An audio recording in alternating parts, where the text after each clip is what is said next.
8월 29일 법률방송 로투데이 시작하겠습니다. 첫 소식입니다. 1910년 8월 29일 오늘은 일제의 나라를 강탈당한 경술 국치일입니다. 관련해서 오늘 서울 용산구 민족문제연구소에서 식민지 역사박물관이 문을 열었습니다. 해원상생, 묵은 원한을 풀고 상생하자는 취지로 만들었다고 하는데 개관식 현장을 신세아 기자가 다녀왔습니다. 경술국지 108주년, 오욕과 성찰, 식민지 역사박물관이 백범 김구 선생 등 순국 선열들의 묘역이 있는 효창공원 부근 서울 용산에 문을 열었습니다. 송기인 초대 과거사 정리위원회 위원장이 재직 2년간 받은 급여 2억 원 전액을 종잣돈으로 지난 2011년 건립위원회가 출범한 지 8년 만의 결실입니다. 이 8년간 발기인의 이름을 올린 이들만 4,500명이 넘고 10,000명이 넘는 시민들이 성금을 보내왔습니다. 이렇게 모인 돈이 16억 5천만 원, 말 그대로 십시일반 시민의 힘으로 이뤄낸 열매입니다. 기부자들 가운데엔 일본인들도 여럿 있습니다. 800명 넘는 일본의 시민들이 자신들의 조국, 일본의 과오와 가해 행위를 반성하며 성금을 기탁해왔다는 것이 박물관 측의 설명입니다. 박물관은 일제는 왜 한반도를 침략했을까? 일제의 침략, 조선인에겐 무슨 일이 일어났을까?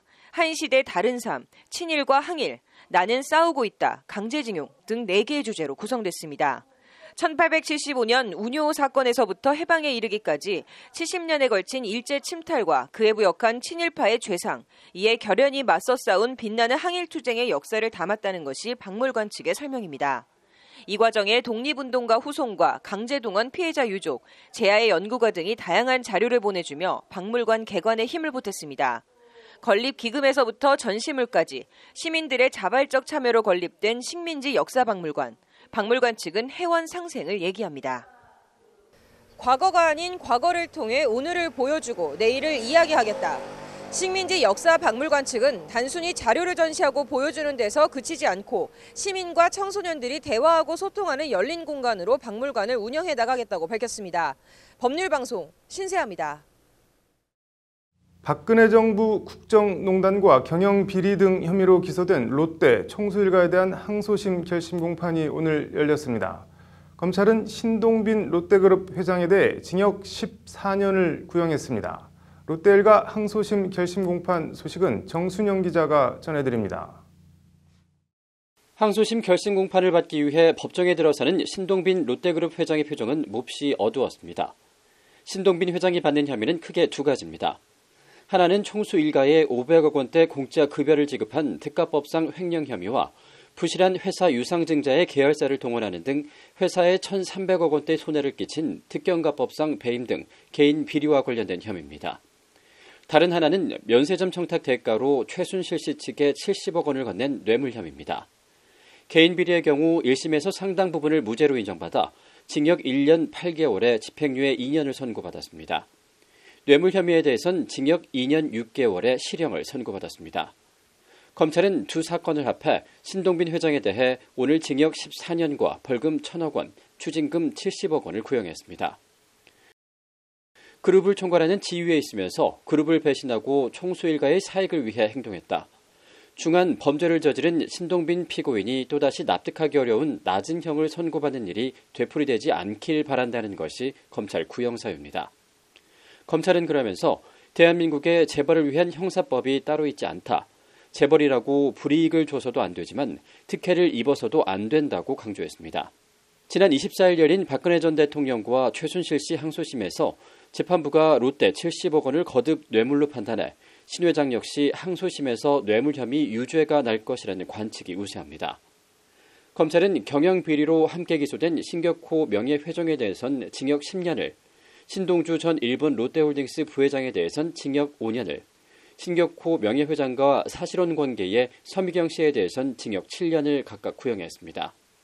신동빈 회장 등에 대한 항소심 선고는 10월 초쯤 이뤄질 전망입니다. 법률방송 정순영입니다. 오늘 카드로 읽는 법조는 사법농단 재판거래 수사 법원의 끝없는 영장 기각 제19 감싸기 논란에 대해 얘기해 보겠습니다. 김정래 기자입니다. 지난달 21일 사법농단 재판거래 관련 양승태 전 대법원장, 박병대 전 법원 행정처장, 이규진 전 양형위원회 상임위원, 김모 전 법원행정처 기획 제1심의관에 대한 검찰 압수수색 영장이 모조리 기각됩니다. 법원 영장 기각의 시작입니다. 나흘 뒤인 7월 25일, 네 사람에 대해 검찰이 재청구한 영장이 다시 모조리 기각됩니다. 지난번 기각 때와 사정이 달라진 게 없다는 것이 법원 영장 기각 사유입니다. 달라진 게 왜 없냐? 수천 건의 증거를 보강해 청구했는데 검찰은 강하게 반발했지만 영장 발부 여부는 법원의 권한, 검찰이 뭘 더 할 수 있는 건 없습니다. 그 이틀 뒤인 27일, 사법농단 재판거래 문건 생산 진행지로 의심받는 법원행정처 윤리감사관실과 인사심의실 등에 대한 압수수색 영장도 법원은 기각합니다. 임의 제출 가능성을 배제할 수 없다. 공무상 비밀에 해당할 여지가 있다는 게 기각 사유입니다. 임의 제출 가능성, 비밀 해당 여지를 사유로 한 영장 기각. 의미는 판사나 법원에 대해선 영장 청구하지 마라입니다. 지난 1일엔 해외 파견 법관 증원, 강제징용, 위안부 피해자 재판거래 의혹을 받는 법원행정처 국제심의관실에 대한 영장이 기각됩니다. 법원은 그러나 정작 외교부에 대한 압수수색 영장은 모두 발부해줍니다. 재판거래를 제한한 법원은 기각하고 거래를 제한받은 외교부만 영문도 모르고 있다가 털린 황당한 현실. 법원은 그러나 아랑곳 않습니다. 지난 20일엔 헌법재판소 기밀 유출 관련 법원 영장은 모조리 기각하고 정작 피해자라 할 수 있는 헌법재판소에 대한 압수수색 영장은 발부합니다. 기밀을 빼간 법원은 기각하고 기밀이 유출당한 헌재는 털어보라고 영장을 발부해준 도무지 이해하기 힘든 상황. 그러거나 말거나 이후에도 우리 법원의 영장 기각 퍼레이드는 계속됩니다. 뭐뭐 했을 것으로 보이지 않는다. 뭐뭐 했을 것으로 보인다. 기각 사유도 다양합니다. 이딴 영장 기각에 검찰은 영장 전담 법관이 수사를 지휘하고 있다고 격앙된 반응을 보이지만 법원이 영장 기각하는 데야 무소불위. 천하의 검찰도 뭘 어쩔 수는 없습니다. 그냥 쳐다보고 있을 수밖엔 없습니다. 법원의 압수수색 영장 평균 기각률은 1%. 그러나 법원만 가면 줄줄이 기각되는 법원 대상 영장. 급기야 허경호, 이현학, 박범석 3명의 영장 전담 판사 이름에서 한 글자씩 따와 이들을 비꼬는 허언석 판사라는 신조어까지 법원 내부 통신망에 올라옵니다. 법원 주사까지도 무시하고 놀리는 법원 영장 기각. 법원은 이런 사실을 알고는 있을까요? 알고도 눈 질끈 감고 그냥 초지일관 하는 걸까요? 그것이 궁금합니다. 법률방송 카드로 읽는 법조 김정래입니다. 네, 산부인과 의사회가 어제 기자간담회를 갖고 낙태 수술 거부라는 초강수를 꺼내들었습니다. 어떻게 된 일인지 김수현 변호사의 이슈 속 법과 생활에서 얘기해 보겠습니다. 김 변호사님, 이게 뭐 어떤 내용인가요? 네, 지난 17일 의료관계 행정처분규칙이 일부 개정되어 시행되었는데요. 네. 이 개정된 규칙은 비도덕적 의료행위 중 하나로 형법 제270조를 위반해서 낙태를 한 의사, 네. 이 경우를 규정을 하고 있고 네. 이에 해당되는 의사는 자격정지 1개월에 처한다 이렇게 규정을 하고 있습니다. 네. 이에 대해서 이제 산부인과 의사는 입법 위비로 인해서 이제 현실적으로 많은 낙태가 이루어지고 네. 있는 상황에서 의사를 어떤 비도덕적인 사람으로 낙인 찍어가면서 네. 1개월의 자격 정지까지 처하는 이 가혹한 처벌은 받아들일 수 없다면서 낙태 수술을 거부하겠다는 입장을 발표했는데요. 형법에서는 낙태죄를 어떻게 규정하고 있나요? 우선 임신한 여성이 약물 또는 기타 방법으로 낙태를 한 경우 처벌하고 있고 네. 또 이런 임신한 여성에게 낙태 수술을 행한 의사도 처벌을 하고 있습니다. 그래서 이런 임신한 여성 그리고 낙태 수술을 한 의사 모두 형사처벌 대상입니다. 네. 그렇다고 뭐 모든 경우에 낙태가 처벌받는 건 아니잖아요. 뭐 예외 규정 같은 게 있을 텐데 어떤가요? 네, 낙태 수술이 이제 예외적으로 허용되는 경우에 관해서는 모자보건법에서 규정을 하고 있는데요. 우선 공통적으로는 임신한 때로부터 24주 이내여야 합니다. 네. 그런데 이 조문이 아무래도 시대에 뒤떨어진 조문이다라는 평가가 있습니다. 시대에 뒤떨어졌다는 평가는 왜 나오는 건가요? 우선 이 예외로 인정되는 우생학적 그리고 유전학적 그리고 전염성 질환을 지나치게 좀 좁게 규정하고 네. 있다. 그래서 사실상 예외로 인정되는 경우가 매우 적다 이런 비판이 있고요. 또 사회적 경제적 어려움 사실 낙태를 하는 대부분의 그러니까 많은 이유가 이제 사회적 경제적인 어려움으로 인한 경우인데 이러한 낙태를 인정하지 않아서 이 현실과는 맞지 않다 이런 비판이 있습니다. 그러면은 뭐 지금 헌법재판소에 낙태죄가 걸려 있는 걸로 알고 있는데 지금 어떻게 되고 있나요?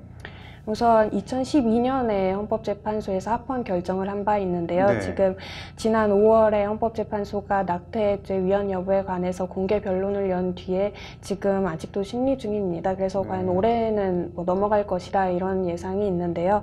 우선 합헌 측 의견으로는 이 태아의 생명권이 침해되는 문제이기 때문에 낙태죄는 합헌이다. 그리고 어느 한 시점을 정해서 생명권이 뭐 보호되고 보호되지 않는다 이렇게 구분하는 것은 맞지 않다 이런 의견이 있습니다. 반대로 이 위원 측에서는 이 모체 즉 여성의 자기결정권도 존중을 해야 된다. 또한 실제 처벌 사례가 굉장히 드물기 때문에 사실상 사문화된 조항이어서 위헌이 맞다 이런 주장이 있습니다.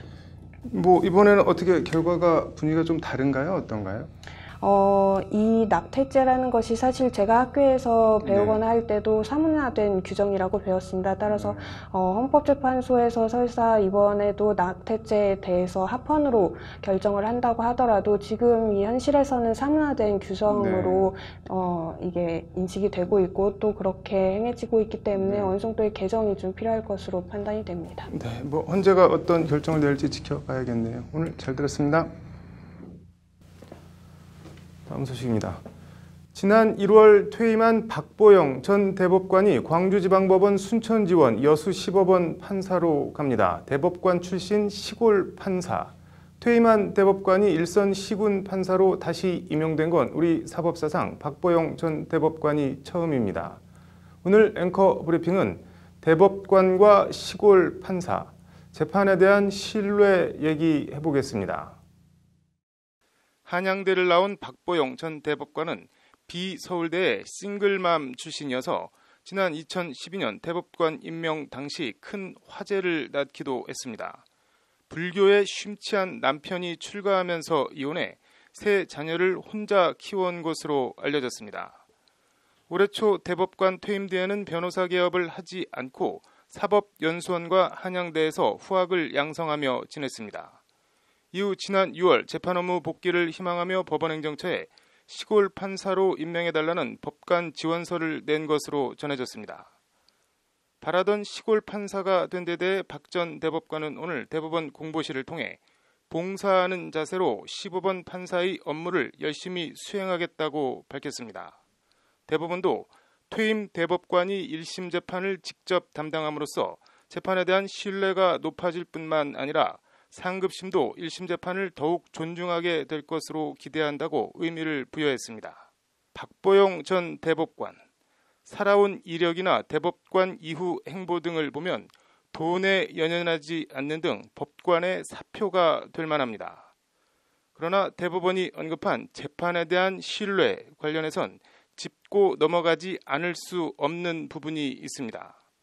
2014년 11월 대법원은 쌍용차 정리해고 무효 소송에서 해고 절차상 하자와 경영상 긴박함이 없다, 해고는 부당하다는 1, 2심 판결을 뒤집고 회사 측 손을 들어줍니다. 쌍용차 해고자들의 한가닥 기대와 희망을 속절없이 부수어버린 판결. 양승태 대법원장이 발탁한 대법원 3부 주심 박보영 대법관의 판결입니다. 같은 해 8월 역시 철도노조 파업 사건에 대한 상고심에서 노조원들의 업무방해 1, 2심 무죄 판결을 깨고 사건을 유죄 취지로 파기환송한 이도 박보영 대법관입니다. 2016년엔 민청학령 사건 피해자와 유족들이 국가를 상대로 낸 손해배상 소송 원고 승소 1, 2심 판결을 뒤집고 배상 청구를 기각시킨 이도 박보영 대법관입니다. 재심 판결이 내려진 후 6개월 내에 소송을 내지 않았다는 게 배상 청구 기각 사유였습니다. 그리고 박보영 대법관의 이 세 건의 판결은 양승태 사법부의 사법농단 재판거래 VIP 보고 문건, 국정에 협조한 사례로 그 이름을 올립니다. 이 밖에 박보영 전 대법관은 지난 2013년엔 삼성 뇌물검사 명단을 폭로한 노회찬 당시 진보신당 의원에게 유죄 확정 판결을 내려 국회의원직을 박탈하는 등 많은 논란의 판결을 내린 바 있습니다. 흔히 판사는 판결로 말한다고 합니다. 이 말은 개인적으로 어떻게 살아왔냐도 물론 중요하겠지만 어떤 판결을 내렸는지가 본질적으로 그 판사가 어떤 판사인지를 보여준다는 의미이기도 합니다. 재판 거래라는 아무라디 아무란 그림자와 전관예우 타파라는 빛. 박보영 전 대법관, 며칠 뒤면 시골 판사가 되는 박보영이라는 이름 석자엔 우리 법원의 빛과 그림자가 너무도 선명하게 공존하는 것 같습니다. 대법관 출신 시골 판사의 탄생을 마냥 축복할 수만은 없는 우리 법원 현실이 많이 착잡하고 씁쓸합니다. 앵커 브리핑이었습니다. 이어서 법조계 소식 전해드리겠습니다. 문재인 대통령이 오늘 신임 헌법재판소장으로 유남석 현 헌재 재판관을 지명했습니다. 서울대 법대를 나온 유 내정자는 사법연수원을 13기로 수료한 후 서울 북부지법원장, 광주 고등법원장 등을 지냈으며 지난해 말 헌법재판관으로 임명됐습니다. 진보적 법관 모임인 우리법연구회 창립 멤버이기도 합니다. 법무부는 전국 52개 교정시설의 수용자들을 위해 교화방송센터 보람이 방송을 통해 오늘 인도네시아에서 열린 한국 대 베트남 아시안게임 축구 4강전을 생방송 편성했다고 밝혔습니다. 대한변호사협회가 내일 대한변협회관에서 자동차 화재 사건으로 본 효율적인 징벌적 손해배상제도와 집단 소송제도의 도입을 위한 토론회를 개최합니다. 세계 주요국 법집행기관과 국제기구 등이 모여 사이버 테러 등 사이버 범죄 대응책을 논의하는 2018 국제 사이버 범죄 심포지엄이 오늘부터 31일까지 서울 종로구 포시즌 호텔에서 열립니다. 8월 29일 법률방송 로투데이 마치겠습니다. 시청해주셔서 감사합니다.